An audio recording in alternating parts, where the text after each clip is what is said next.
لا إله إلا الله وحده لا شريك له تعظيما لشأنه وأشهد أن محمدا عبده ورسوله داعي إلى رضوانه اللهم صل عليه وعلى آله وأصحابه وإخوانه. Hadirin dan hadirat yang dirahmati oleh Allah Subhanahu wa taala, di antara hal yang diimani oleh ahlu sunnah wal jamaah adalah beriman tentang adanya alam barzakh. Kata Allah, wa mi waraihim barzakhun ila yaumi ba'tsun.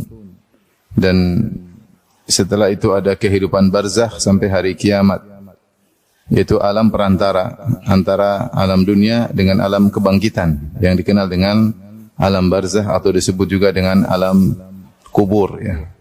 Dan ini adalah alam tersendiri yang berbeda dengan alam yang sedang kita jalani sekarang ini, ya. Ini adalah alam yang gaib.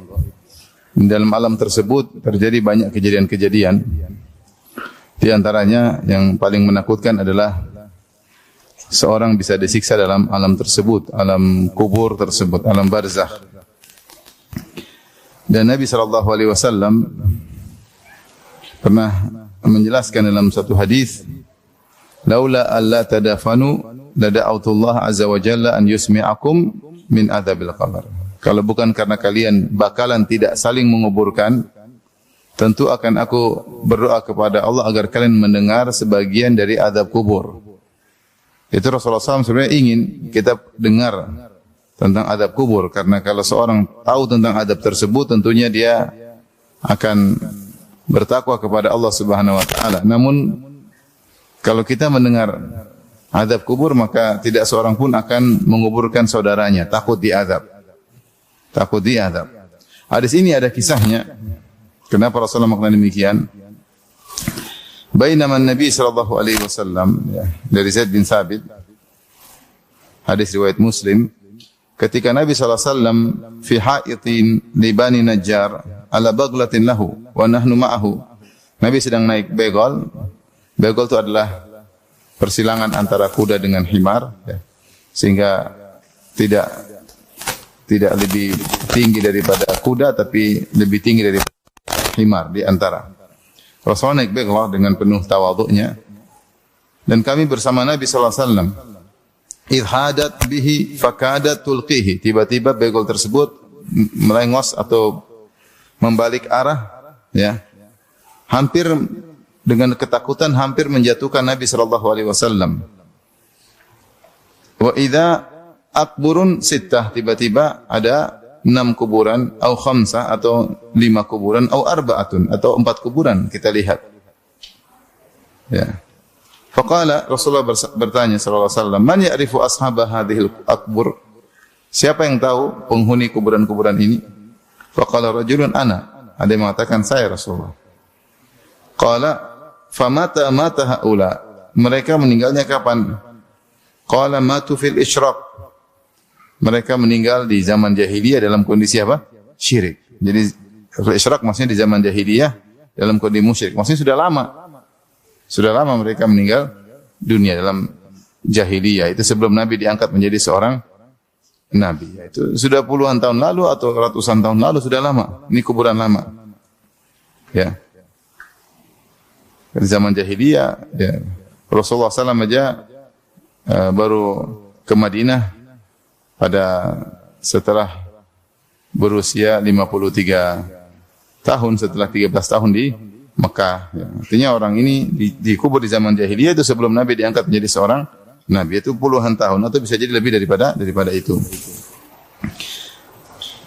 Kemudian Rasulullah SAW bersabda, inna hadhil ummah tubtala fi kuburiha. Sungguhnya umat ini akan diuji di kuburan mereka. Itu akan ditanya oleh malaikat Munkar dan Nakir. Falaula alla tadafanu, kalau bukan aku khawatir kalian tidak saling menguburkan satu dengan yang lainnya. Itu kalau ada yang meninggal tidak mau dikubur, kenapa? Takut mendengar suara yang dahsyat tersebut. Ya, la da'autullah an yusmi'akum min adzabil qabr alladhi asma'u minhu. Maka saya akan berdoa kepada Allah agar Allah membuat kalian mendengar sebagian azab kubur yang aku juga mendengarnya. Yang aku mendengar sebagian azab tersebut. Tsumma aqbala alaina biwajhi. Kemudian beliau balik menghadap kami dengan wajahnya. Beliau berkata, ta'awwadzu billahi min adzabil qabr. Rasulullah serius Rasulullah balik menghadap para sahabat yang bersama Nabi. Rasulullah berkata, berlindunglah kalian kepada Allah dari azab kubur. Maka kami langsung mengatakan, na'udzubillahi min adzabil qabr. Para sahabat qalu, mereka berkata, kami berlindung kepada Allah dari azab kubur. Rasulullah SAW ulangi lagi, ta'awwadzu billahi minal fitan. Hendaknya kalian Rasulullah ulangi lagi, ta'awwadzu billahi. Pertama Rasulullah mengatakan ta'awwadzu billahi min adzabin nar. Hendaknya kalian berlindung kepada Allah dari azab neraka. Kami berkata na'udzubillahi min adzabin nar. Ya Allah, kami berlindung kepada Engkau dari azab neraka. Faqalu, ulangi lagi, ta'awwadzu billahi min adzabil qabr. Berlindunglah kalian daripada azab kubur. Qalu, sahabat berkata, na'udzubillahi min adzabil qabr. Kami berlindung kepada Allah dari azab kubur. Kemudian Rasulullah berkata lagi, ta'awwadzu billahi minal fitan. Hendaknya kalian berlindung kepada Allah dari fitnah. Ma dhahara minhu wa batan, yang nampak maupun yang tersembunyi. Qalu, para sahabat berkata, na'udzubillahi minal fitan ma dhahara minhu wa batan. Kami berlindung kepada Allah dari fitnah yang nampak maupun yang tersembunyi. Rasulullah berkata lagi, ta'awwadzu billahi min fitnatid dajjal. Berlindunglah kepada Allah dari fitnah dajjal. Qalu na'udzubillahi min fitnatid dajjal. Kami berlindung kepada Allah dari fitnah dajjal. Hadis ini menjelaskan bahwasanya mereka senantiasa diadab padahal mereka sudah mati sejak zaman jahiliyah. Sementara Nabi sudah di Madinah, sudah berhijrah, ya sudah puluhan tahun atau mungkin lebih. Suara azab mereka masih terdengar dan didengar oleh begol tersebut. Makanya begol tadi berpaling menjauh dari lokasi kuburan tadi. Datang dalam satu hadis, ketika seorang ditanya oleh malaikat Munkar dan Nakir tentang waman nabiyyuk, siapa nabimu atau siapa orang yang diutus kepada kalian, kemudian dia berkata, la daraitu, aku tidak tahu, la adri, aku tidak tahu, ya. Sami'tu an-nas yaqulun fa aqulu bihi, aku mendengar orang-orang mengatakan sesuatu, aku ikut-ikutan. Ketika dia tidak bisa jawab, kata Nabi sallallahu alaihi wasallam, "Tsumma yudrabu bimitraqatin min hadidin darbatan baina udhunayhi." Maka kemudian dia pun dihantam oleh malaikat dengan palu dari besi, dengan satu hantaman baina udhunayhi, di antara dua telinganya, itu mungkin di tengah sini atau di belakang, ya. Fa yasihu sayhatan yasma'uha man yalihi illa thaqalain. Maka dia pun teriak dengan teriakan yang didengar oleh orang-orang yang di sekitarnya, oleh semua yang di sekitarnya, kecuali manusia dan jin tidak bisa mendengar. Jadi semua yang ada di sekitar kuburan tersebut kalau dihantam, maka akan mendengar teriakan orang ini saking sakitnya. Tapi yang bisa dengar selain jin dan manusia. Dan di antara mukjizat atau di antara keistimewaan Nabi, maka Nabi dibuat oleh Allah bisa mendengar azab kubur. Makanya tadi begol tadi kemudian menjauh dari kuburan tadi karena dia mendengar suara yang orang sedang disiksa. Padahal itu sudah lama di kubur. Ini hal gaib, ya. Hal yang gaib. Makanya dalam hadis Ibn Abbas juga ketika Rasulullah SAW sedang melewati dua kuburan, Rasulullah berkata, innahuma la yu'adzabani, sungguhnya dua orang ini sedang diazab. Itu Rasulullah dengar. Rasulullah sedang, kata Nabi, mereka berdua sedang diazab. Karena ikhwan dan akhwat yang dirahmati Allah Subhanahu wa taala, ya. Kita tahu kehidupan barzakh sangat lama, ya. Yaitu barzakh ila yaumi yub'atsun. Kata Allah sampai dibangkitkan manusia, dan bisa jadi kehidupan barzakh puluhan tahun, bisa jadi ratusan tahun, bisa jadi ribuan tahun, bisa jadi entah berapa lama baru manusia akan di hari kiamat, tiba hari kiamat kemudian dibangkitkan. Oleh karenanya kehidupan kita ini cuma sebentar dibandingkan dengan alam-alam berikutnya. Ya, kita hidup ya paling 60-70 tahun, setelah itu lebih dari itu sedikit, tidak banyak, ya. Baru setelah itu kita masuk dalam namanya alam barzakh. Nah, apa sih yang bisa kita lakukan agar seorang terhindar dari azab kubur, ya? Terhindar dari azab kubur. Tentunya secara umum sebab azab kubur adalah maksiat. Secara umum demikian, ya. Maka semakin seorang banyak melakukan maksiat, ya, terkait dengan hatinya, terkait dengan matanya, terkait dengan telinganya, terkait dengan kemaluannya, ya. Segala jenis maksiat kalau dia lakukan semakin banyak, maka dia semakin terancam dengan azab kubur. Dan semakin seorang banyak melakukan amal soleh, maka dia akan semakin selamat dari azab kubur.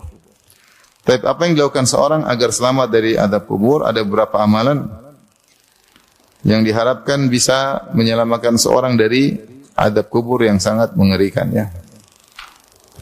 Yang pertama adalah mentauhidkan Allah Subhanahu wa taala dengan tauhid yang benar.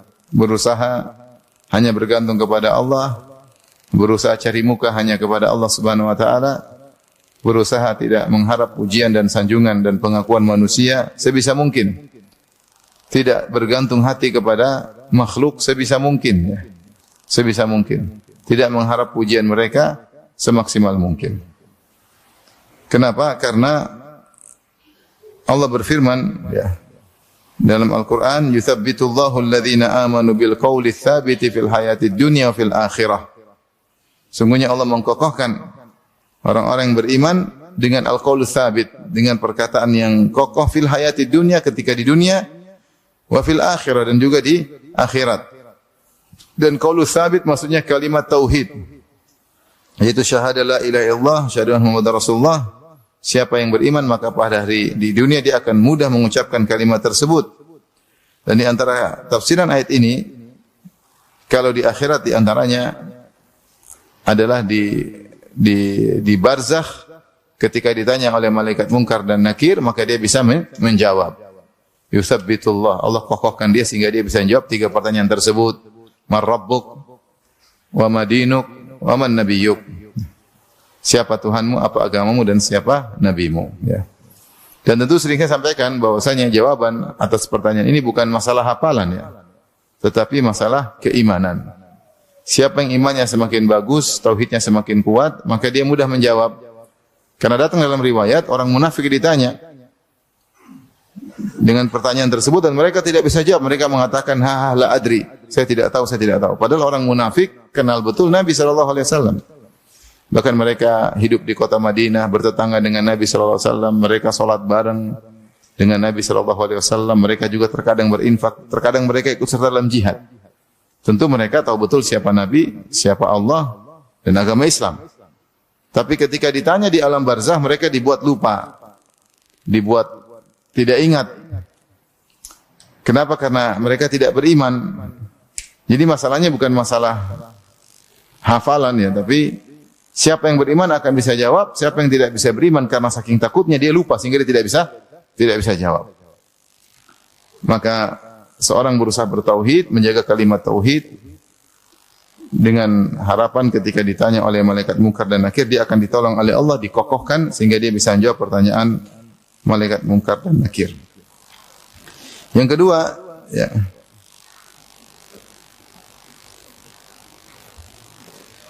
beramal soleh khususnya adalah salat, puasa, ya, dan juga zakat.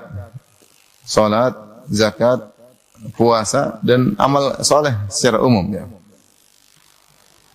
Datang dalam amal khusus seperti salat, kata Nabi sallallahu alaihi wasallam, as-salatu nurun. Salat adalah cahaya. Cahaya di dunia, cahaya di alam barzakh, dan cahaya di akhirat. Di antara tafsiran para ulama, salat adalah cahaya di antara cahaya di alam kubur. Siapa yang sering salat maka akan diberi cahaya baginya di alam kubur. Dan kalau diberi cahaya berarti dia selamat dari azab kubur. Kemudian juga puasa datang dalam riwayat yang khusus, ya. Rasulullah SAW bersabda,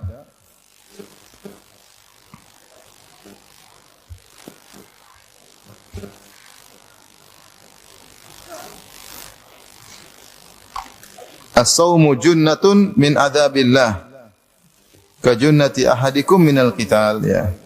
Bahwasanya puasa adalah pelindung dari azab Allah, dan di antara azab Allah azab apa? Kubur. Puasa adalah pelindung dari azab Allah, ka junnati ahadikum minal qital, seperti seorang menggunakan perisai ketika dalam peperangan.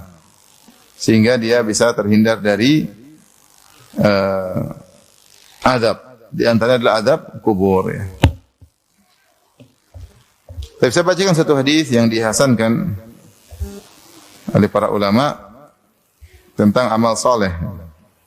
Kata Nabi sallallahu alaihi wasallam, "Innal mayyita idza wudi'a fi qabrihi innahu yasma'u khafqani alihim hina yuwalluna anhu." Sungguhnya mayat ketika diletakkan dalam kuburan, maka dia mendengar suara derap langkah kaki atau suara sendal khuf ya, sepatu dari orang-orang yang meninggalkannya. Ya. Hina yuwalluna anhu, dia dengar orang-orang pergi meninggalkan dia. Fa in kana mu'minan kanat as-salatu 'inda ra'si. Kalau dia beriman, maka salat menghampirinya di kepalanya. Ya. Dan ini datang dalam riwayat Imam Ahmad, saya bacakan riwayat yang lain. Kata Nabi sallallahu alaihi wasallam, "Idza dakhala al-insanu qabrahu fa in kana mu'minan ahaffa bihi amaluhu."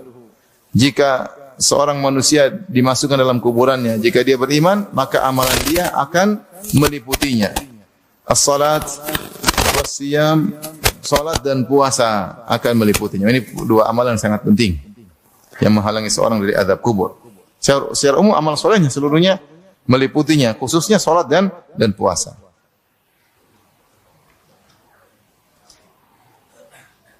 Kemudian fayatihil malaku min nahwi salati fatarudduhu. Malaikat datang dari arah salat ingin menghantam orang ini, maka salat menolaknya. Wa min nahwi siyam fayarudduhu.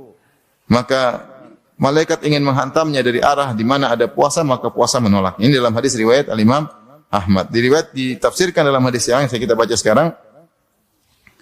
Wa in kana mu'minan kanat salatu 'inda ra'sihi.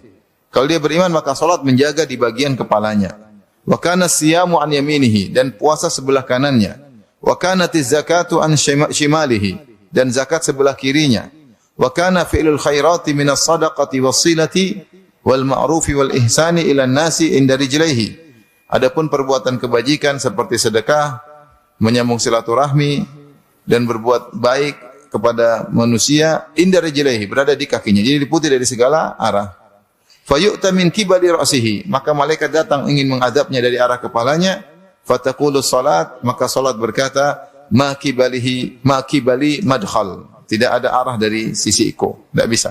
Kau tidak bisa masuk menyiksanya dari arah, karena salat jaga dia. Yang selama ini dia jaga salat, ya, maka di alam barzah salat akan menjaganya. Yang selama ini dia jaga salat, maka di alam barzah salat akan menjaganya. Summa yu'ta min kibali rijlaihi, maka malaikat datang dari arah bawah, dari arah kakinya. Fayaqulu fi'lul khairat min as-sadaqah was-silah wal ma'ruf wal ihsan ila an-nasi ma qibali madkhal.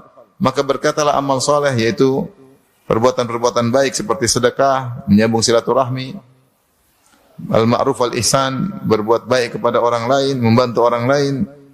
Mereka berkumpul dan mereka berkata, ma qibali madkhal, kau tidak bisa masuk lewat sini. Ya. Demikian juga ya, puasa tentu menghalangi juga ketika ingin dihukum, disiksa. Akhirnya fayuqalu lahu ijlis. Ya.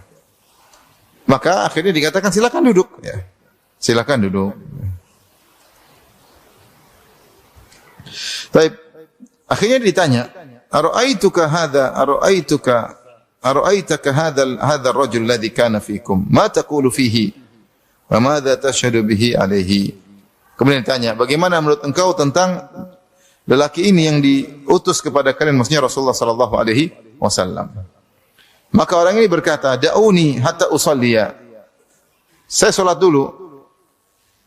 Saya mau salat. Jadi orang ini ingin salat di alam apa? Barzah.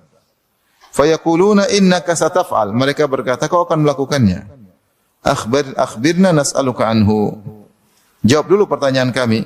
Siapa lelaki yang diutus di antara kalian dan bagaimana menurutmu, apakah kau mempersaksikan dia? Maka orang ini pun menjawab, Muhammadun. Orang itu adalah Muhammad. Asyhadu annahu Rasulullah. Dan aku bersaksi bahwasanya adalah Rasulullah wa annahu ja'a bil haqq. Dan sungguhnya dia telah membawa kebenaran. Intinya, ini dalil bahwasanya Orang yang rajin salat, rajin puasa, suka berbuat baik kepada orang lain, suka menyambung silaturahmi, maka dia akan dijaga oleh amal-amal tersebut. Ya. Tugas kita di dunia adalah menjaga salat, menjaga puasa, silaturahmi dijaga, sedekah dijaga, berbuat baik sama orang jangan pernah bosan. Ya. Meskipun orang tersebut membalas dengan keburukan, tetap kita balas dengan kebaikan. Karena kita ingin dijaga oleh Allah dengan sebab amal-amal soleh tersebut. Ya. Kan datang dalam riwayat yang lain, amal soleh akan berubah menjadi seorang yang rupanya indah, yang wangi, berkain putih, menemani orang yang dikubur. Sehingga dia berkata, "Man anta, siapa engkau?" Maka orang ini berkata, "Ana amaluka saleh." Aku adalah amal solehmu selama di dunia. Dan kita tahu dalam banyak hadis Allah bisa merubah suatu yang abstrak menjadi suatu yang konkret. Di antaranya ini. Ya, amal soleh suatu yang abstrak, tapi dirubah, dibentuk oleh Allah menjadi seorang yang tampan, yang indah, yang harum, yang menemani dalam kuburannya. Maka jangan malas untuk salat, jangan malas untuk puasa wajib maupun puasa sunnah, dan jagalah silaturahmi, dan juga jangan lupa untuk berbuat baik kepada orang lain. Ya. Taib. Di antara amalan yang juga bisa dilakukan untuk menghindarkan dari azab kubur adalah berjihad, yaitu mati syahid di jalan Allah Subhanahu wa taala. Allah berfirman, "Wala tahsabanna alladziina qutilu fi sabilillahi amwatan." Jangan kalian menyangka, jangan engkau menyangka orang-orang yang meninggal dalam jihad fi sabilillah mereka adalah mayat-mayat. Bal ahya'un, bahkan mereka hidup. Inda rabbihim yurzaqun. Mereka hidup di sisi Rabb mereka dan mereka diberi rezeki, yaitu dapat nikmat kubur, dapat nikmat alam barzakh. Farihina bima atahumullahu min fadlih, dan mereka gembira dengan karunia yang Allah berikan kepada mereka. Ya. Jadi mereka dalam kondisi nyaman di alam barzakh dengan hayat barzakhiyah, dengan kehidupan khusus, yaitu kehidupan alam barzakh yang lebih indah daripada kehidupan dunia. Ya, yang lebih indah daripada kehidupan dunia. Ya. Karena orang soleh ketika masuk di alam barzakh mereka dapat kehidupan yang lebih indah. Makanya ketika Nabi Muhammad SAW merasakan sakaratul maut dan dalam kondisi kepayahan, maka Fatimah mengatakan, "Sungguh berat penderitaanmu wahai Anda." Maka Rasulullah berkata, "Ma ala abiki karb ba'dal yaum." Ya. Tidak ada penderitaan lagi kepada ayahmu setelah ini. Setelah ini.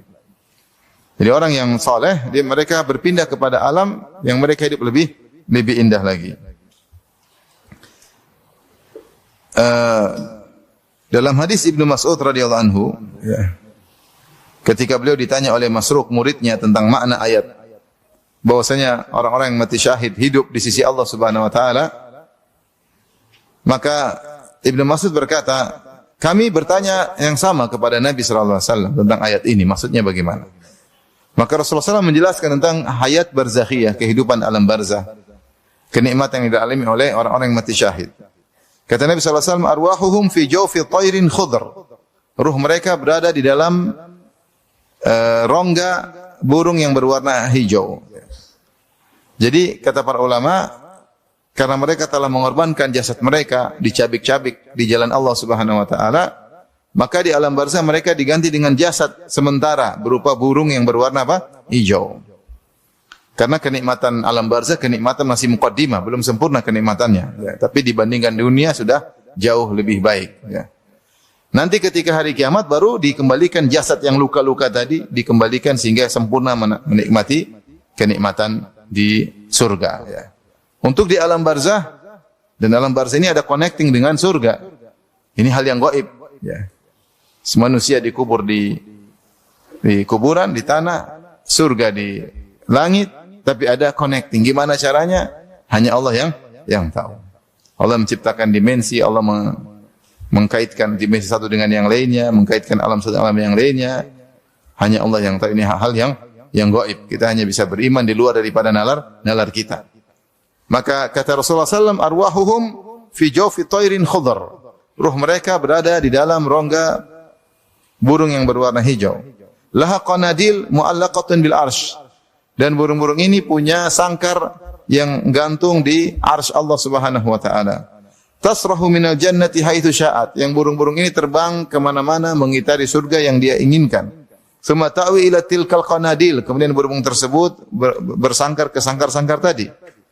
Fattala alaihim rabbuhum tila'atan. Maka Allah pun menelaah mereka dengan satu telaah, yaitu ketemu mereka atau menyapa mereka.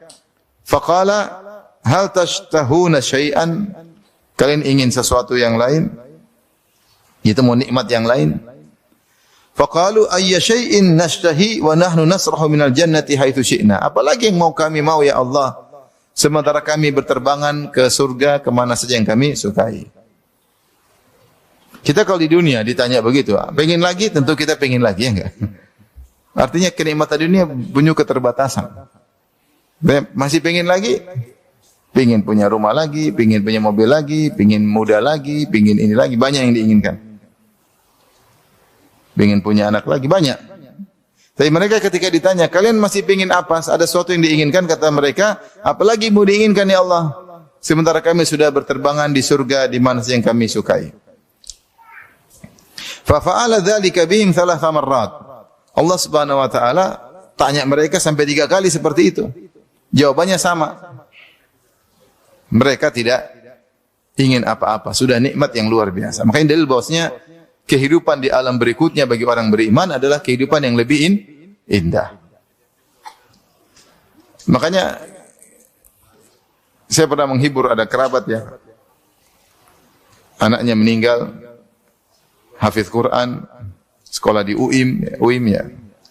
Kemudian meninggal masih muda, udah punya anak, udah punya istri. Saya bilang sabar ya. Tadinya sakit menahun. Saya bilang bisa jadi dia berpindah kepada alam yang lebih apa? Indah. Daripada dia hidup di dunia dengan kepayahan, kesusahan. Ya. Karena hidup di dunia ini pasti ada kesulitan. Laqad khalaqnal insana fi kabad. Ya, sungguh kami telah menciptakan manusia dalam kepayahan. Ya. Kalau kita di dunia sudah nikmat, kalau ditanya mau tambahan pasti masih mau tambahan. Di akhirat, di alam barzah, mereka disuruh minta tambahan enggak mau, sudah cukup kata mereka. Sampai Allah tanya 3 kali, mereka tidak minta tambahan.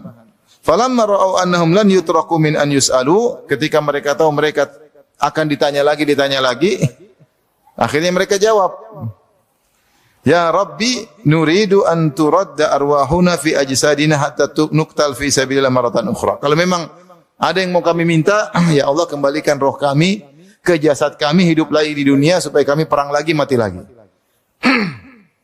Kami ingin kembali lagi, hidup lagi, perang lagi, fisabilillah, meninggal lagi. Kalau urusan kenikmatan sudah selesai. Enggak minta. Minta kalau bisa kembali lagi. Perang untuk mati syahid lagi.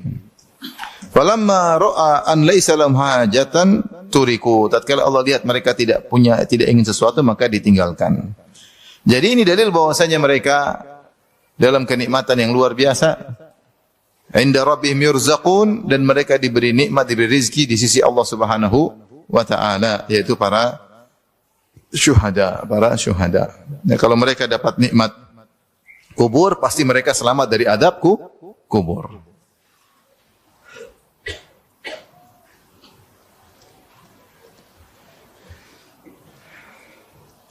Dalam riwayat yang lain, ya, Rasulullah mengabarkan ketika Rasulullah ditanya, ya Rasulullah, ma balul mu'minina yuftanuna fi kuburihim illa syahid.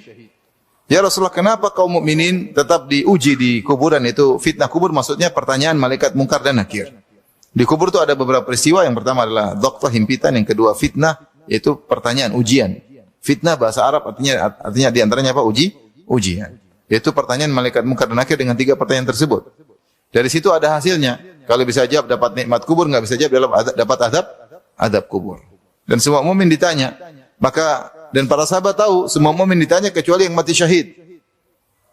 Maka ditanya kepada Rasulullah, ya Rasulullah, ma balul mu'minina yuftanuna fi kuburihim illa syahid. Kenapa orang beriman diuji, ditanya oleh malaikat mungkar dan nakir di kuburan mereka kecuali yang mati syahid? Qala, kata Nabi sallallahu alaihi wasallam, kafa bi bariqatis suyufi ala ra'sihi fitnah. cukuplah kilatan-kilatan pedang di atas kepala mereka sebagai fitnah, sebagai ujian. Itu orang berjihad zaman dulu kan pakai pedang. Kemudian pedang musuh kelihatan kilatan-kilatannya, itu sudah menakutkan. Itu sudah cukup fitnah bagi mereka sehingga mereka tidak perlu difitnah lagi di alam kubur. Kata Nabi sallallahu alaihi wasallam. Demikian juga Rasulullah SAW bersabda, ya. Man laqiyal aduwwa fasabara hatta yuqtal aw yaghlib lam yuftan fi qabrihi.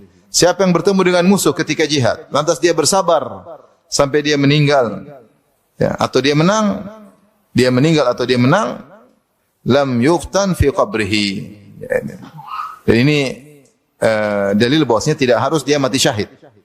Orang yang masuk dalam medan pertempuran bisa jadi meninggal, bisa jadi apa? Menang. Di sini dalam hadis au yaghlib, bahkan kalau dia menang, ya, karena sudah cukup kilatan-kilatan pedang ketika dia berperang sebagai fitnah, lam yuftan fi qabrihi. Oh, kata panitia tolong maju ke depan jemaah. Tolong maju, ngerapat maksudnya. Merapat ke depan. Ibu-ibu juga tolong rapat ke depan. Ya. Allah berfirman, ya ayyuhalladzina amanu idza qila lakum tafassahu fil majalisi fafsahu yafsahillahu lakum. Wahai orang beriman, jika katakan kepada kalian tafassahu, yaitu berilah kelonggaran kepada orang yang baru datang, maka berilah kelonggaran kepada mereka, yafsahillahu lakum, maka Allah akan berikan kelonggaran bagi kalian. Di antara tafsirannya diberi kelonggaran di alam kubur, ya. Amalan sederhana tapi ganjarannya besar. Tapi kita lanjutkan.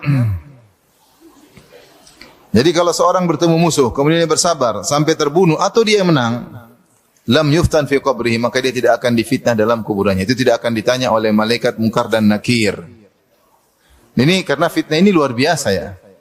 Karena malaikat Munkar dan Nakir perawakannya sangat mengerikan. Malakani azraqani aswadani. Malaikat yang biru dan hitam.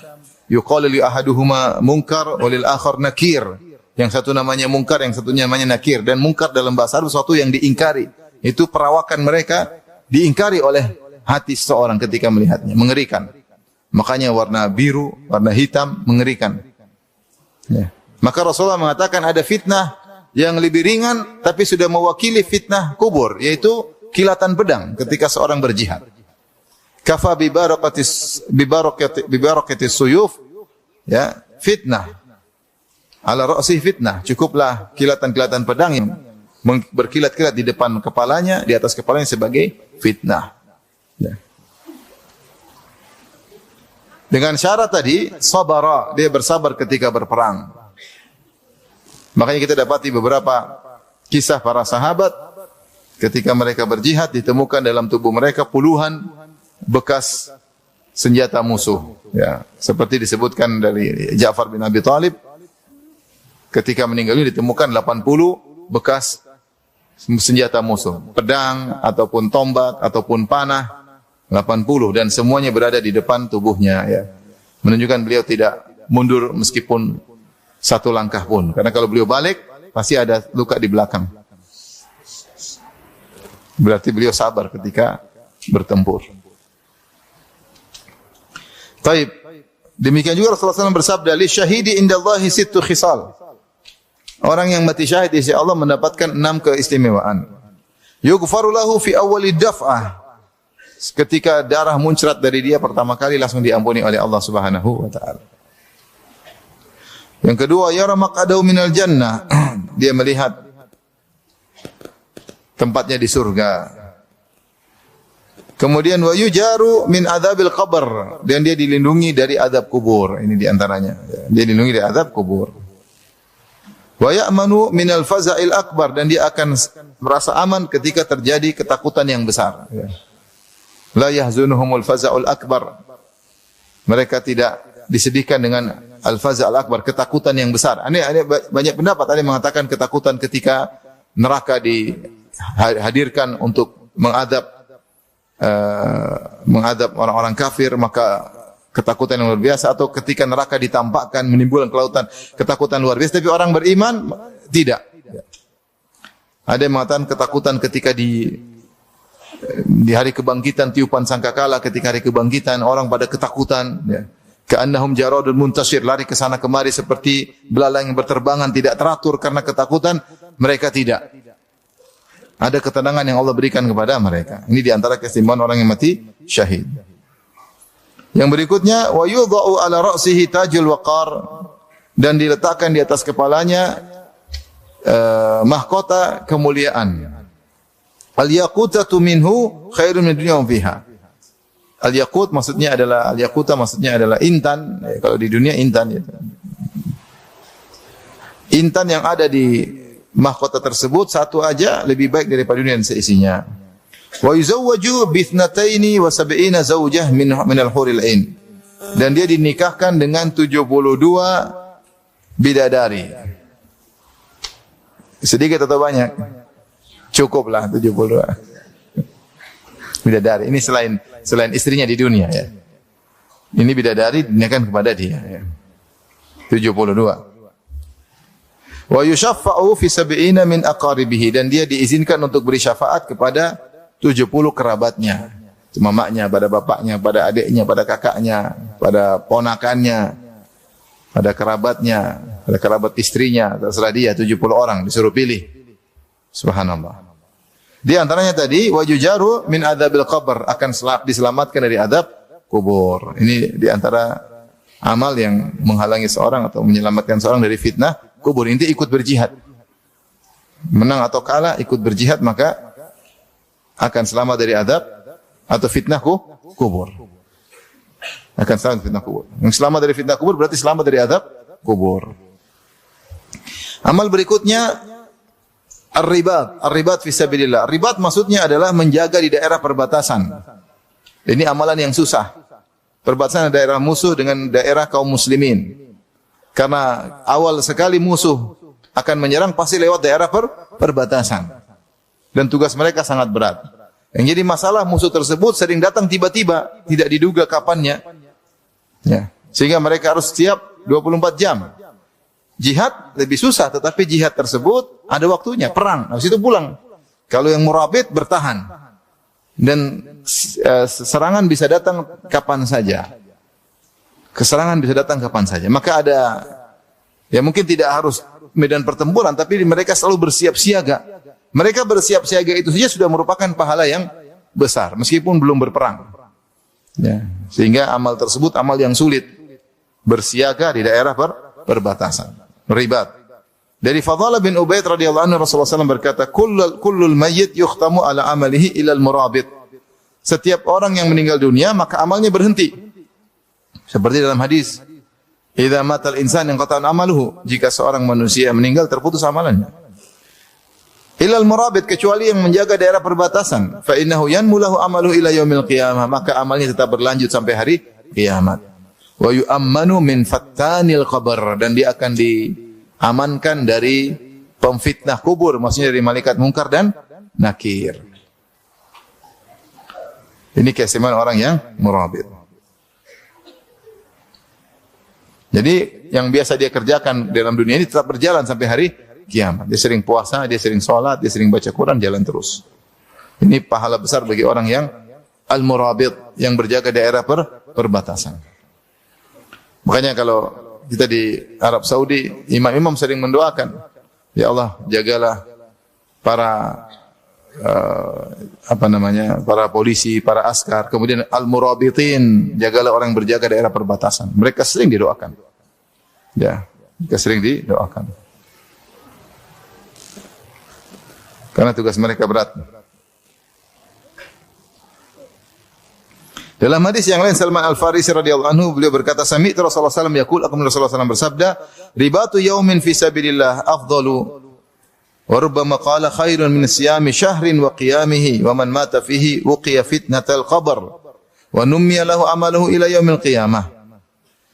Berjaga di daerah perbatasan fi sabilillah sehari saja lebih afdal, atau dalam perkataan yang lain lebih baik daripada puasa sebulan dan salat malam selama sebulan. Dan siapa yang meninggal ketika melakukan murabit, yaitu dalam daerah perbatasan tersebut, wuqiya fitnatal qabr, maka dia akan dijaga dari fitnah kubur. Wa nummiya lahu amaluhu ila yaumil qiyamah, dan amalnya tetap berlangsung sampai hari kiamat.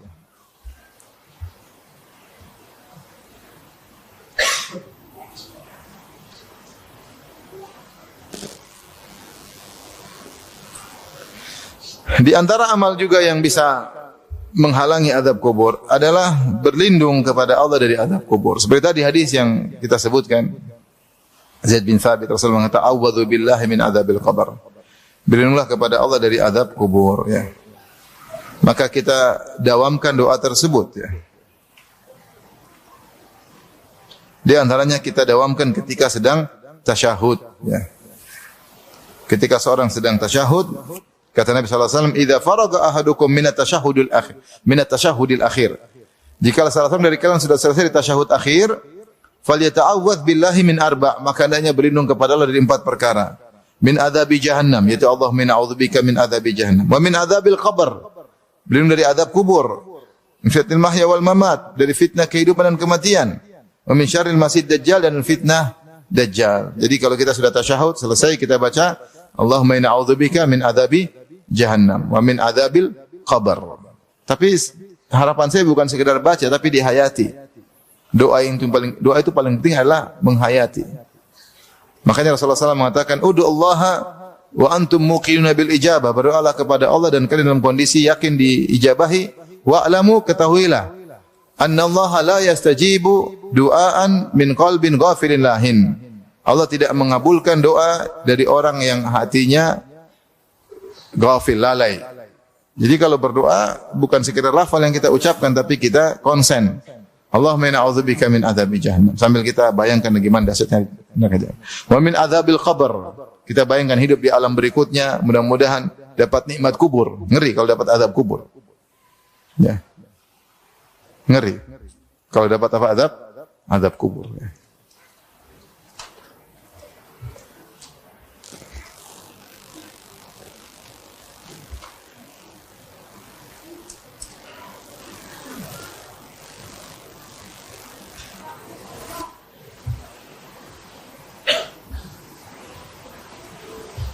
Kata Ibnu Qayyim rahimahullahu taala,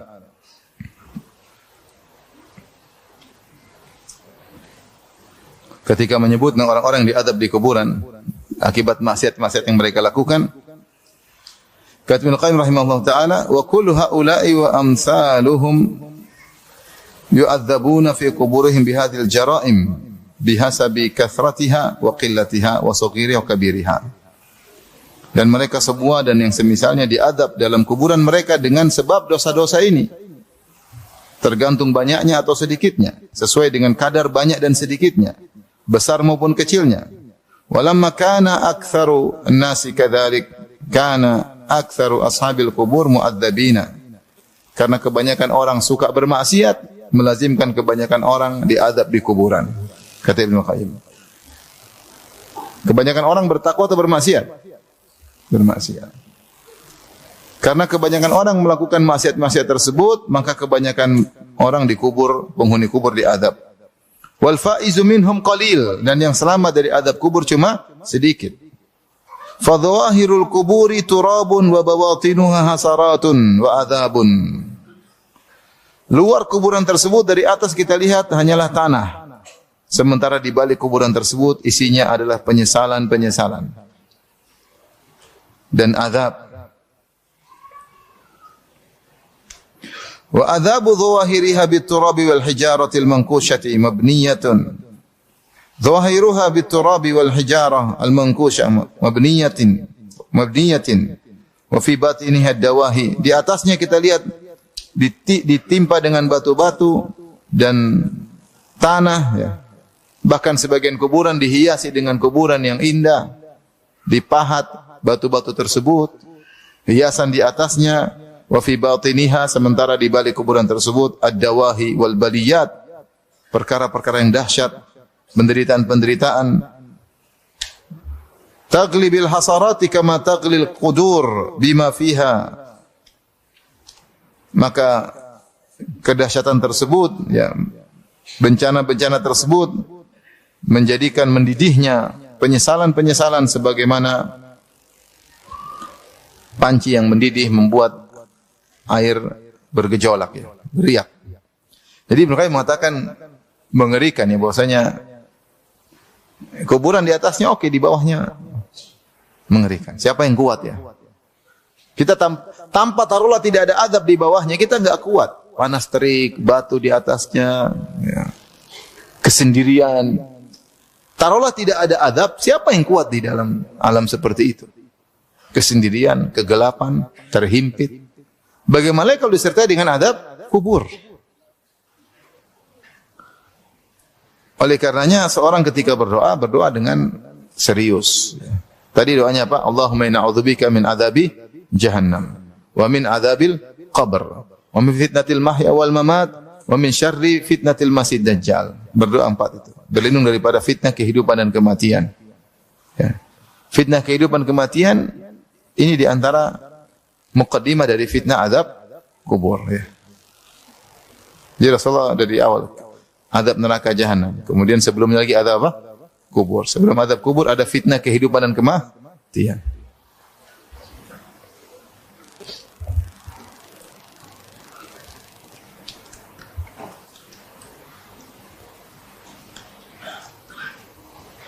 Di antaranya dengan mendoakan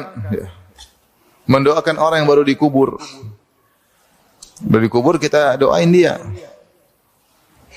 Makanya Rasulullah SAW dalam hadis dari Utsman bin Affan beliau berkata, "Kana Nabi sallallahu alaihi wasallam idza faragha min dafnil mayyit waqafa alaihi." Adalah Nabi kalau sudah selesai menguburkan mayat, Rasulullah SAW berdiri di atas kuburan tersebut. Faqala Rasulullah SAW berkata, "Istaghfiru li akhikum." Mohon ampunan bagi penghuni kuburan saudara kalian ini. Wasalu lahu tathbit, dan mohon kepada Allah agar Allah berikan dia kekokohan, ketegaran untuk bisa menjawab. Fa innahul ana yus'al. Dia sekarang ditanya oleh malaikat munkar dan nakir. Maksudnya sebentar lagi dia akan ditanya setelah kita meninggalkan kuburan ini. Jadi doakan di antara sunnah kalau kita menguburkan mayat, kita mengatakan Allah maghfir lahu warhamhu wasabbithu ya. Ya Allah, rahmatilah dia, ampunilah dosa-dosanya, kokohkan dia, tegarkan dia dalam menjawab pertanyaan. Allah marzuqhu atau tsabbithu bil qauli tsabit. Kokohkan dia dengan perkataan yang kokoh sehingga dia bisa menjawab pertanyaan.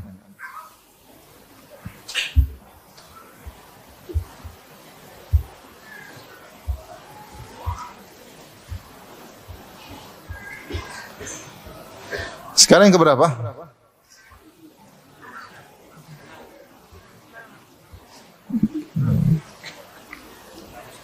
Ya.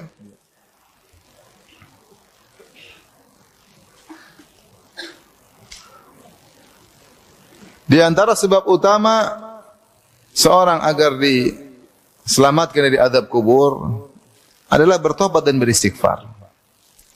Karena semua itu sebab dosa. Oleh karena Ibnu Taimiyah rahimahullah ketika menyebutkan sebab diampuninya dosa-dosa, beliau berkata, "Qad dallat nususul kitabi wa sunnah ala anna uqubatadz dzunubi tazulu 'anil 'abdi binahwi 'asyrati asbab." Al-Quran dan Sunnah, dalil-dalil menunjukkan, Al-Quran dan Sunnah menunjukkan bahwasanya hukuman akibat dosa yang menimpa seorang hamba bisa hilang dengan salah satu dari 10 sebab. Di antaranya taubat, dengan bertaubat. Tapi Ibnu Qayyim punya fikih tersendiri. Ibnu Qayyim dalam sebagian kitabnya dia mengatakan seorang tidak mengapa jika sebelum tidur dia merenungkan dirinya, ingat dosa-dosanya sebelum tidur, kemudian dia bertobat sebelum tidur, kemudian dia iringi dengan salat taubat. Padahal salat taubat asalnya bukanlah salat yang rutin. Dia bukan salat rutin, tapi dia salat kalau ada sebab. Kapan seorang berdosa, mau siang, mau malam, mau subuh, dia segera salat taubat. Tetapi jika orang taruh dia orang soleh, mungkin dia tidak terjerumus dalam dosa-dosa besar. Kata Ibnu Qayyim tidak mengapa sebelum tidur dia renungkan dosa-dosanya, muhasabah sebelum tidur. Ketika dia ingat dosa-dosanya, kemudian dia tergerak bertobat, disertai salat taubat boleh. Sertai salat taubat sebelum tidur. Tapi dia didahului dengan apa? Renungan-renungan muhasabah. Bahwasanya seorang berdosa. bertobat semoga dan bertekad nanti besok tidak bermaksiat lagi ya. Menyesali semua perbuatan dengan syarat-syarat taubat. Tapi intinya seringlah kita bertaubat. Yang kedua istighfar. Istighfar sering kita bilang astaghfirullah, astaghfirullah, astaghfirullah. Yang ketiga di antaranya sering melakukan amal kebajikan. Ini adalah amalan umum ya. Karena al-hasanatul mahiyah, kebaikan-kebaikan bisa menggugurkan dosa-dosa. Kata Allah Subhanahu wa taala, "Wa aqimis salata tarafayn nahari wa zulafan minal lail, innal hasanati yudhibna sayyi'at." Dirikanlah salat di ujung hari, di awal dan ujung hari dan juga sebagian malam, itu salat 5 waktu. Sungguhnya al-hasanat yudhibna sayyi'at, sungguhnya kebaikan-kebaikan di antaranya kebaikan-kebaikan salat akan menggugurkan dosa-dosa. Dan di antaranya perkara berikutnya tadi sering bertobat dan beristighfar dan melakukan amal kebajikan. Ini sekarang sebab berikutnya penghalang. Al-iktsar minal ihsan ilal khalq. Ini sudah kita singgung tadi. Ketika seorang dikubur maka salat menjaga di mananya? Kepalanya. Kemudian puasa di sebelah apa? Kanannya. Terus kakinya dijaga oleh amal-amal kebajikan. Di antaranya al-ma'ruf wal ihsan ilan nas. Berbuat baik kepada orang lain.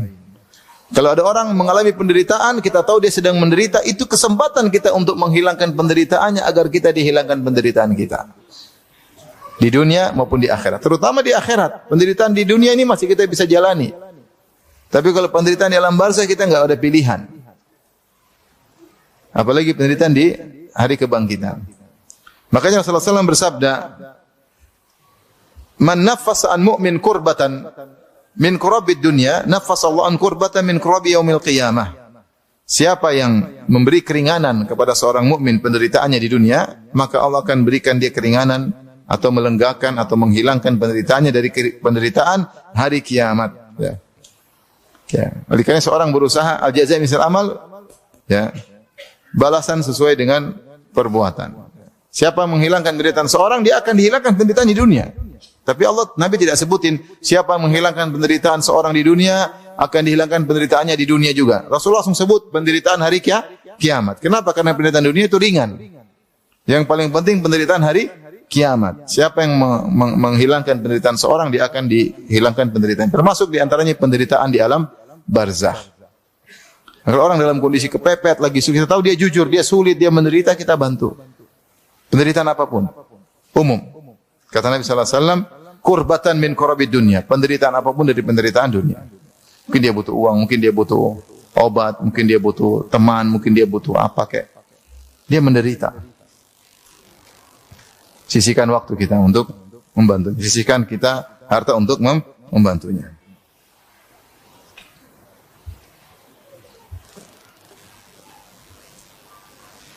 Di antaranya at-taisir 'alal mu'sir, yaitu memberi keringanan bagi orang yang tidak bisa bayar hutang. Kita tahu dia punya hutang sama kita dan kita tahu dia sudah berusaha, dia bukan orang yang nakal, bukan penipu. Dia sudah berusaha namun dia tidak bisa bayar hutang. Dalam kondisi tersebut kalau kita mengikhlaskan, maka kita akan diselamatkan oleh Allah Subhanahu wa taala. Dari Abu Hurairah radhiyallahu anhu, Nabi sallallahu alaihi wasallam bersabda, "Kana tajirun yudayinun nas." Fa idza ra'a mu'siran qala li fityanihi tajawazu anhu la'alla Allah an yatajawaza anna. Ada seorang suka memberi hutang kepada orang-orang. Ketika dia melihat ada orang tidak bisa bayar hutang, dia bilang sama anak buahnya, "Sudah maafin dia. Semoga Allah maafin saya." Fatajawazallahu anhu, maka Allah pun mengampuninya. Dalam riwayat ketika dia dibangkitkan dia ditanya, "Kau punya amalan apa?" Kata dia, "Saya tidak punya. Saya tidak punya amalan kecuali saya pernah suka ngutangin orang. Kalau tidak bisa bayar, saya ikhlaskan." Subhanallah. Tapi orang jadi begini harus punya modal banyak. Kalau kita ngutangin orang, modal nggak ada, ngutangin apa? Maksudnya orang bisa mendapatkan keselamatan dari azab kubur dengan duit yang dia punyai. Ya. Kalau orang datang minta bantuan, malu, yang kita kasih. Dan kita beda kalau orang itu memang nakal ya, dia punya aset nggak mau dijual, itu lain, kita bisa kejar. Tapi memang dia susah mau bayar nggak bisa, kebutuhan banyak, gaji tidak mampu, pemasukan kurang, ya sudah kita maafkan. Yang berikutnya, yang keberapa? Di antaranya adalah membaca surat Al-Mulk. Surat Al-Mulk dikenal dengan Al-Munjiyah, Al-Mani'ah, yang menyelamatkan, dan Al-Mani'ah yang menghalangi di azab kubur. Banyak riwayat tentang kemuliaan membaca surat Al-Mulk ya. Namun banyak juga hadis yang dhaif. Tapi intinya hadis-hadis yang sahih menunjukkan bahwasanya surat Al-Mulk kalau dibaca seorang perhatian kepadanya maka akan menjadi sebab dia diselamatkan oleh Allah Subhanahu wa taala.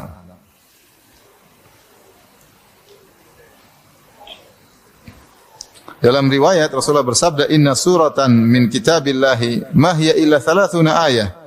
Syafa'at li rajulin hatta akhrajatu minan nar yaumal qiyamah wa dakhalatul jannah wa hiya suratut tabarak." Di antara hadis yang sahih ya, surat dalam Al-Quran 30 ayat memberi syafaat kepada seorang sampai mengeluarkan dia dari neraka jahanam pada hari kiamat kelak dan masukkan dia ke dalam surga. Itu surat Tabarak. Maknanya bisa jadi dia harusnya dimasukkan neraka, enggak jadi. Akhirnya diselamatkan masuk ke surga. Surat Tabarak. Demikian juga Ibnu Mas'ud berkata, Rasulullah pernah berkata, surat Tabarak hiyal mani'ah min adzabil qabr. Inilah surat yang menghalangi, mencegah dari adab kubur. Azab kubur juga azab neraka. Kalau azab kubur selamat, azab neraka juga selamat. Nah, apakah harus dibaca tiap malam? Ini khilaf di kalangan para ulama berdasarkan satu hadis. Bagi yang menghasankannya seperti Syekh Al-Albani rahimahullah taala menyunahkan untuk membaca setiap malam.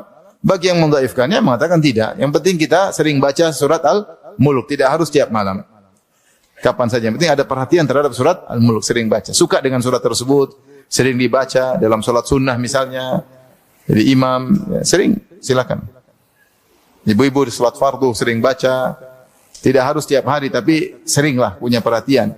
Kemudian juga jangan lupa untuk memahami maknanya, mengimani isinya ya. Karena surat itu menjadi sempurna bukan cuma sekedar dibaca tapi dipahami dan diamalkan.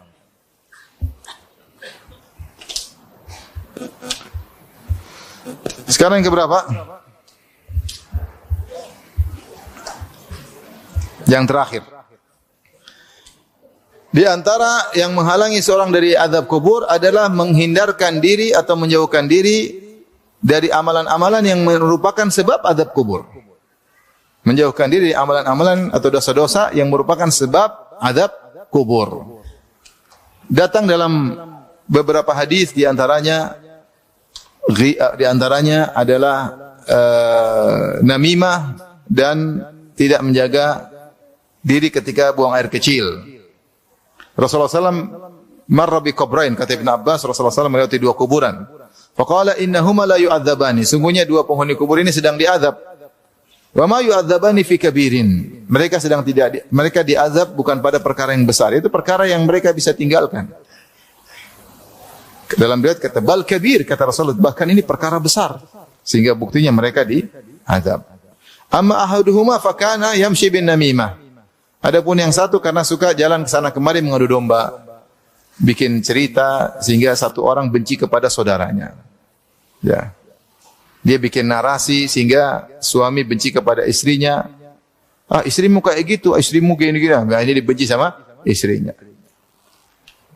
Makanya dari Rasulullah mengatakan, tahukah kalian syirarukum, orang yang buruk di antara kalian? Ya, kata Rasulullah SAW, yaitu yang berjalan di antara kalian al-mufsiduna ya bainal ahibbah, yang membuat rusak di antara orang-orang yang saling mencintai. Bikin istri jengkel sama suami. Ada wanita datang ke wanita lain, "Kamu gimana suamimu?" "Baik." "Ah, gitu aja dibilang baik." "Kalau suami saya tuh gini. Akhirnya dia jengkel sama apa? Suami. Yang ngajarin siapa? Wanita goblok ini. Ngajarin orang lain untuk benci kepada suaminya. Kalau hidup sudah nyaman, saling mencintai, datang satu orang perempuan provokator. Akhirnya wanita ini benci kepada suami. Hati-hati ibu-ibu ya. Jangan jadi provokator. Merusak. Datang ke sana, jalan ke sini, bikin ribut di antara orang yang saling mencintai. Mensukseskan program dukun. Karena di antara tukang sihir kata Allah Subhanahu wa taala, "Yufarriquna bihi bainal mar'i wa zawjihi." Dengan sihir mereka merusak antara hubungan seorang suami dan apa? Istrinya. Ada juga wanita tidak penyihir tapi kerjaannya seperti kerjaan tukang sihir. Ngadu domba di antara suami istri. Namimah, ngeri. Diazab di kubur sebelum di akhirat. Kemudian yang kedua, wa kana al-akhar la yastanzihu minal baul. Yang satu tidak bersih ketika kencing. Dalam riwayat la yastatiru minal baul, la yastanzihu, ya, la yastabri'u minal baul. Ada 3 riwayat. Maknanya satu, dia ketika buang air kecil dia asal buka saja sehingga auratnya kelihatan. Sebagian orang mau kencing tinggal buka, kelihatan bokongnya, kelihatan ininya. Asal sambil bersiul di pinggir jalan, orang lihatlah, enggak boleh seperti itu. Dia harusnya duduk, jongkok, kemudian tertutup auratnya. Yang kedua maknanya dia kencing tapi dia tidak bersih sehingga masih ada sisa, dia cuekin aja. Masih menetes dia langsung tarik resleting sementara masih menetes tidak bersih. Atau ketika dia kencing ternyata tidak hati-hati sehingga balik kencingnya kena pakaiannya. Dan akhirnya dia sholat dengan pakaian tersebut, akhirnya sholatnya tidak sah. Tidak sah. Ini 2 dosa diantaranya yang menyebabkan azab kubur. Maka seorang menghindarinya. Ya. Jangan sampai menjadi sebab permusuhan. Kalau kita mau ngomong, kita ingat ini bisa bikin 2 orang ini saling membenci enggak? Kalau enggak usah diomongin. Enggak usah diomongin. Tapi di antara dosa yang penyebab azab kubur, Rasulullah SAW pernah diperlihatkan dalam mimpi. Rasulullah SAW diajak oleh malaikat, kemudian Rasulullah melihat 4 orang model sedang diazab. Yang pertama adalah seorang berdusta, ya, kadzabun, yakdzibu bi kadzbah. Ya. Fatunqalu anhu hatta tablughal afaq. Seorang berdusta dengan satu pendusta dan dia bersatu dusta, kemudian akhirnya di-share sehingga dustanya menjelajah ke seluruh alam semesta. Maka ada orang yang merobek pipinya, ditarik sampai ke belakang, dirobek pakai pisau. Kemudian setelah itu dilepas, sembuh lagi sebelah kiri, terus kata Nabi sampai hari kiamat. Sampai hari kiamat. Kenapa? Karena dustanya efeknya luar biasa, yang dibohongin banyak orang. Jadi dosa itu bisa bertingkat-tingkat, dusta bertingkat-tingkat. Dusta kepada satu orang tidak sama dusta terhadap jutaan orang. Ngeri. Sekarang mudah dusta kepada banyak orang, mudah. Dusta. Bilang begini terus ternyata enggak, itu enggak benar. Kemarin saya ralat, saya tidak begitu. Kami salah. Astagfirullah. Salah. Akhirnya banyak orang dia bohong. Padahal benar. Kan ngeri seperti itu. Kalau dulu ingin dusta di-share susah. Sang pendusta kalau pengin bikin hoax atau isu, dia harus sewa orang yang naik kuda ke sana, ke utara, ke selatan, ke timur, ke barat, ngalor ngidun ngetan welan, ngulon ngetan ya. Supaya tersebar. Sekarang enggak perlu, tinggal sewa buzzer, selesai. Bikin isu. Ini tukang-tukang bikin berita nih, hati-hati. Ikut serta mensukseskan hoax. Bikin opini yang salah. Ngeri. Saya pernah ngisi pengajian di salah satu stasiun televisi, bukan di TV-nya, tapi di karyawan-karyawannya. Bulan Ramadan. Saya bilang ke orang yang dusta bulan Ramadan, pahalanya hilang. Terus kata seorang, ya Ustaz, pahalanya yang hilang kami redaksi, direktur redaksi kami. Karena kami cuma menjalankan Ustaz. Dia suruh bikin opini berita palsu, kami sebarkan di bulan Ramadan. Subhanallah. Yang nonton jutaan. Zaman dulu belum ada YouTube, nggak rame. Belum ada YouTube, belum Facebook, nggak rame. Bayangkan. Dia bikin satu opini berita, satu dunia tahu, satu Indonesia tahu, jutaan orang. Ini ngeri dosanya. Bikin sebab azab kubur, dirobek. Serobek terus sampai hari kiamat. Jadi ada orang satu terkena kasus. Kemudian digambarkan begini. Semua media sepakat. Subhanallah. Padahal nggak seperti itu. Tapi dibayar untuk bikin suatu opini sepakat. Dusta. Untuk membohongi masyarakat. Ngeri. Duit seberapa sih? Buat makan, dibuat ini, habis. Setelah itu nanti kalau di akhirat disiksa sampai hari kiamat. Ini yang pertama. Yang kedua, yang berikutnya, ini dosa ketiga ya. Dosa ketiga sebab azab kubur. Dusta. Dusta yang di-share sehingga mencapai penjuru dunia. Dosa yang keempat yang disebutkan sebab azab kubur adalah pemakan riba. Pemakan riba. Rasulullah SAW melihat ada orang sedang berenang di alam barzah, di sungai darah. Kemudian dia ingin keluar, setiap dia mau menepi, dilempar kepalanya oleh orang di tepi, sudah nunggu batu dia. Sehingga dilempar kena kepala, kena mulutnya, dia mundur lagi. Dia berusaha keluar lagi, mau sampai tepi, dilempar lagi mulutnya. Karena dia memakan apa? Riba. Tidak tahu maknanya apa. Tapi dilempar dengan batu. Ini dosa keempat. Dosa kelima, para pezina. Para pezina, Rasulullah melihat mereka dikumpulkan di tungku, kemudian mereka dibakar dalam tungku tersebut. Pezina laki maupun pezina wanita. Yang keempat, seorang atahullahul Quran. Yang keempat, orang menghafal, yang keenam ya. Orang menghafal Quran. Yang kata Nabi sallallahu alaihi wasallam, "Fayanamu anhu bil-lail wa lam ya'mal bihi fin nahar." Dia malam hari tidur, tidak murajaah sampai mungkin tidak salat subuh ya. Siang dia tidak kerjakan. Siang dia tidak kerjakan Al-Quran tersebut. Ada perkataan ini dari Ibnu Qayyim.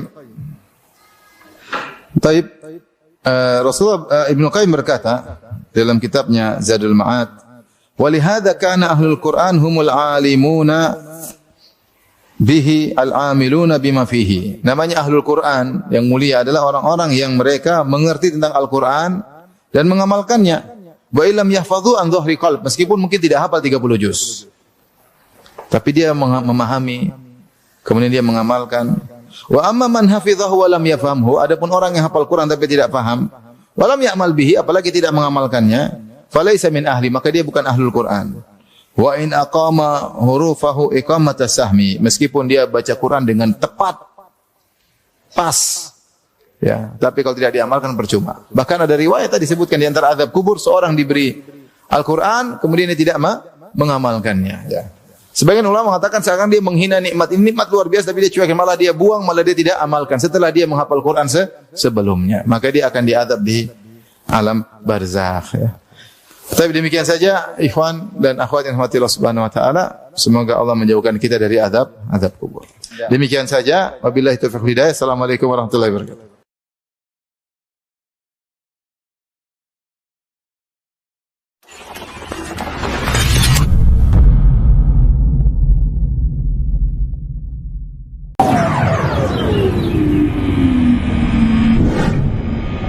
يا أيها الذين آمنوا أنفقوا من طيبات ما كسبتم ومما أخرجنا لكم من الأرض ولا تيمموا الخبيث منه تنفقون ولستم بآخذيه إلا أن تغمضوا فيه واعلموا أن الله غني حميد الشيطان يعدكم الفقر ويأمركم بالفحشاء والله يعدكم مغفرة منه وفضلا والله واسع عليم يؤتي الحكمة من يشاء ومن يؤت الحكمة فقد أوتي خيرا. Bismillahirrahmanirrahim. Alhamdulillahirabbil alamin. Wassalatu wassalamu ala Rasulillah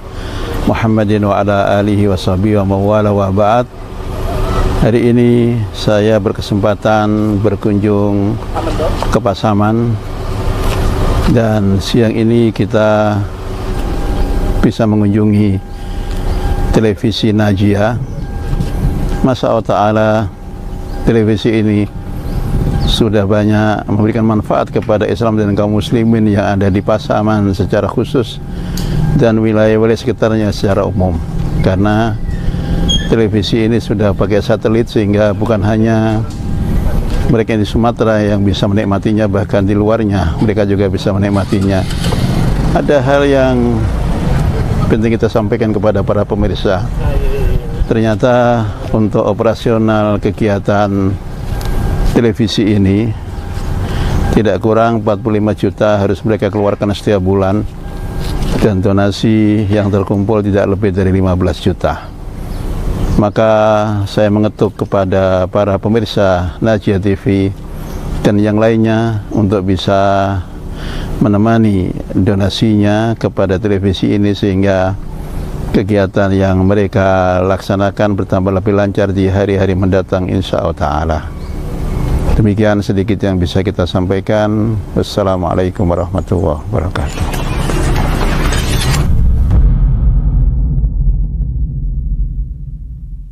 Setiap orang tua mendambakan anak yang tumbuh dengan iman, berakhlak mulia, serta memiliki ilmu yang bermanfaat.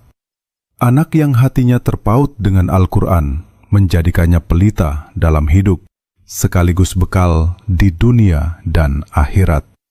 Di SMP Tahfiz Al-Quran An-Najia Pasaman Barat, kami berusaha mewujudkan cita-cita itu. Di sini, para siswa dibimbing untuk mencintai, menghafal, dan mengamalkan Al-Quran. Bukan hanya sekadar bacaan di bibir, tapi juga meresap dalam hati dan tercermin dalam akhlak sehari-hari.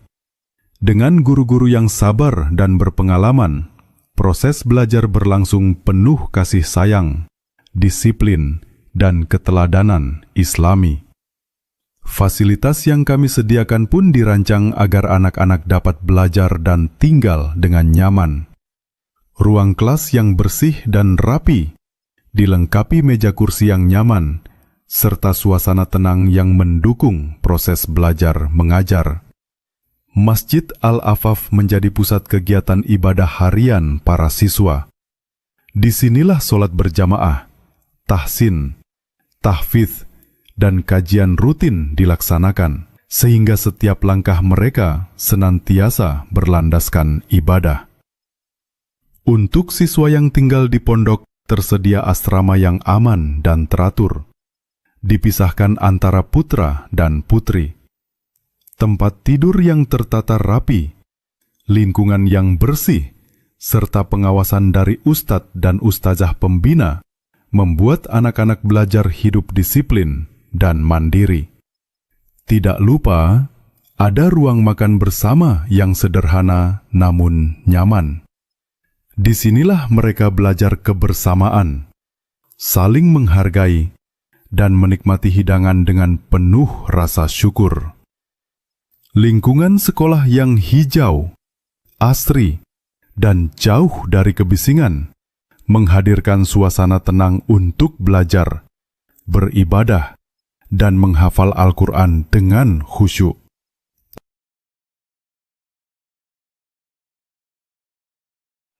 A'udzu billahi minasy syaithanir rajim. Bismillahirrahmanirrahim. Wal fajr wa layalin 'ashr. والشفع والوتر والليل إذا يسر هل في ذلك قسم لذي حجر. Assalamualaikum warahmatullahi wabarakatuh. Allah Ar-Razzaq, Dzul Quwwatil Matin. Dialah yang memberikan rezeki, dan dialah yang maha kuat dan maha perkasa. Kelak rezeki yang Allah berikan kepada kita akan ditanya, dari mana kita mendapatkan dan kemana kita infakkan. Alhamdulillah, Yayasan An-Najiyat membangun sebuah pesantren dengan nama Ma'had Al-Afaf, yang berada di Pasaman Barat. Al-Rasa ini menjadi salah satu tempat bagi kita untuk menginfakkan harta kita di sana. Dan yakinlah, mana qasad sadaqatun min mal, sedekah itu tidak akan mengurangi harta kita. Bismillah, alhamdulillah, wassalatu wassalamu ala rasulillah, haula wala quwata illa billah. Para pemirsa dan para muslimin yang dimuliakan Allah Subhanahu wa taala, saat ini saya sedang berada di lokasi pembangunan Ma'had Al-Afaf di Pasaman Barat yang sedang berlangsung pembangunannya. ada pembangunan masjid dan juga pembangunan asrama, pembangunan lokal dan juga rumah para pengajar. Alhamdulillah pembangunan sudah mulai berjalan ya, sebagaimana yang antum saksikan sekarang. Pekerjaan masih dalam proses ya, masih dalam tahap pembangunan.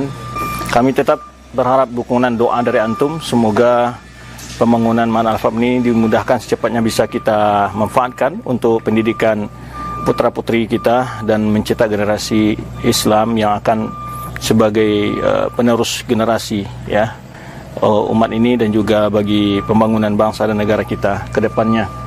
Maka tidak lupa kami berharap kepada antum semua doanya dan juga dukungan donasi ataupun yang bisa diberikan untuk masukan-masukan untuk membangun kelancaran pembangunan ini.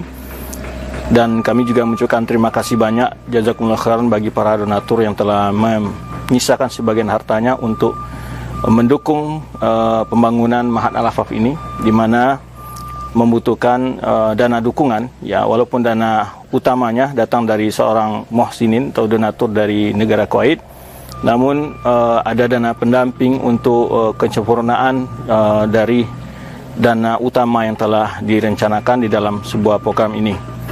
Saudara-saudari kaum muslimin dan muslimat, saya Abu Zubair Hawari dari Pekanbaru.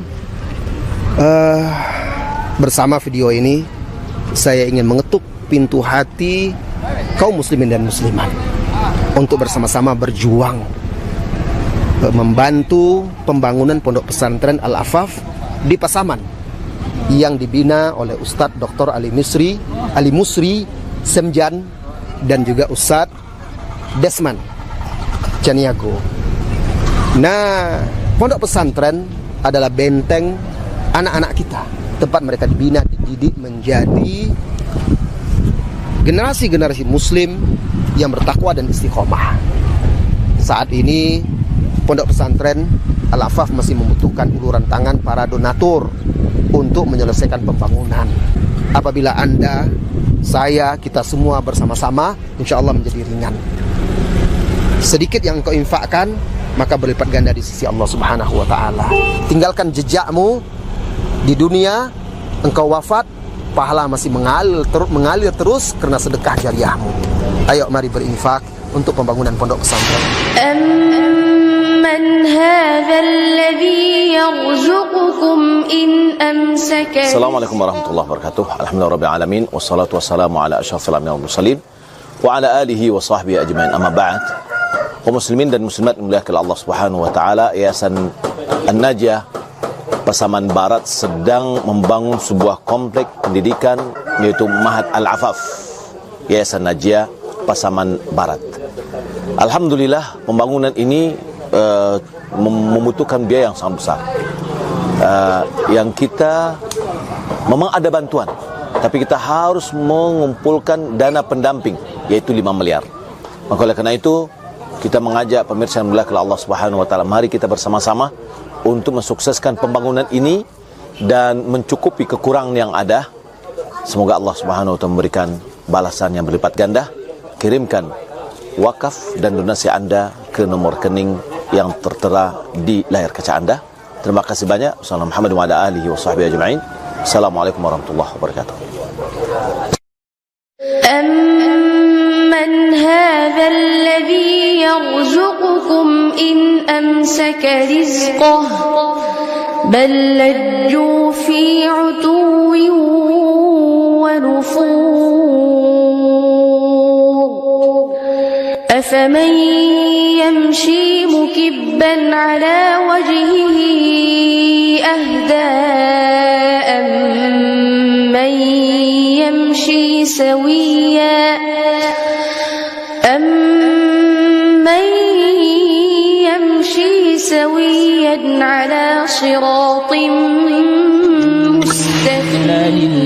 للمتقين مفازا حدائق وأعنابا وكواعب Assalamualaikum warahmatullahi wabarakatuh. Kaum muslimin, kaum muslimat yang dimuliakan oleh Allah Azza wa Jal, Yayasan An-Najah di Pasaman Barat membutuhkan bantuan donasi Anda untuk menyelesaikan proyek pembangunan pesantren yang mendidik anak-anak kaum muslimin, kaum muslimat yang ada di Sumatera Barat dan provinsi yang berada di sekitarnya. Semoga amal jariah yang Anda berikan, berapapun rupiahnya, dicatat oleh Allah Azza wa Jalla sebagai amal soleh yang menyelamatkan kita, Anda dan semuanya di dunia dan akhirat. Assalamualaikum warahmatullahi wabarakatuh. Muslimin dan muslimat di mana saja antum berada, semoga senantiasa dirahmati Allah Subhanahu wa taala. Saudara kita kaum muslimin yang berdomisili di Pasaman Barat memiliki lembaga pendidikan Ma'had Al-Afaf yang dinaungi oleh Yayasan An-Najiyah Pasaman Barat. Sekarang mereka dalam proses pembangunan sarana ibadah, pendidikan dan juga asrama bagi santri dan juga tenaga pengajar.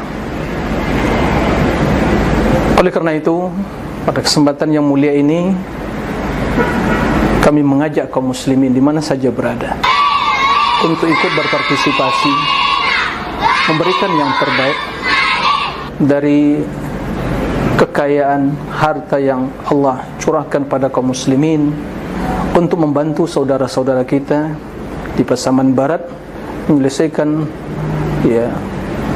proyek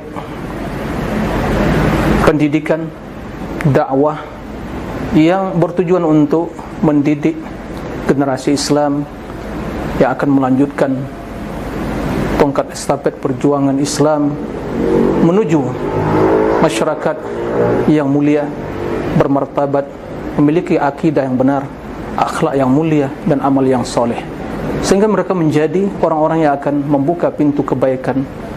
Mari kita bersama-sama ta'awun lil birri wat taqwa untuk mensukseskan proyek pembangunan Ma'had Al-Afaf Yayasan An-Najiyah di Pasaman Barat. Semoga Allah Azza wa Jalla membalas yang sedikit dari harta yang kaum muslimin donasikan, membalasnya dengan berlipat ganda yang akan menjadi tabungan akhirat kita semua di akhirat kelak.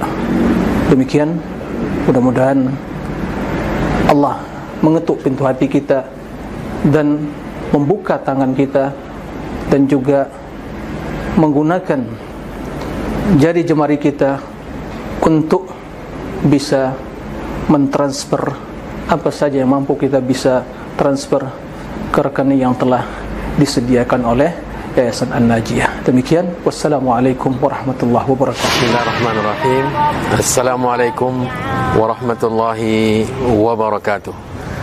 Alhamdulillah rabbil alamin, wassalatu wassalamu ala asrafil anbiya'i wal mursalin, nabiyyina wa rasulina Muhammadin wa ala alihi wa ashabihi wa man tabi'ahum bi ihsanin ila yaumiddin.